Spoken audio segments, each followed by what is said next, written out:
কুয়াশায় ভরা শীতের সকাল। বাংলার ষড়ঋতুর মধ্যে শীতল ও শুষ্ক ঋতু শীতকাল। বাংলা বর্ষপঞ্জি অনুযায়ী পৌষ ও মাঘ এই 2 মাস শীতকাল। শীতের প্রকোপটা বেড়েই চলেছে। দেখা যাচ্ছে বেশ কয়েকদিন হলো মৃদু মৃদু কুয়াশা, এছাড়াও তার সাথে একটু দমকা হাওয়া বইছে। বৃষ্টি ছিল, তারপরে কয়েকদিন শীত ভাব বেশি পড়লো, পরে এখন শীতটা কমে গেছিল। এখন মোটামুটি শীতের অবস্থা ভালো।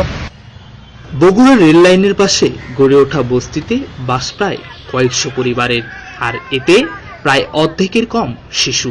আসন্ন শীত শিশুদের মধ্যে এক আতঙ্ক সৃষ্টি করেছে।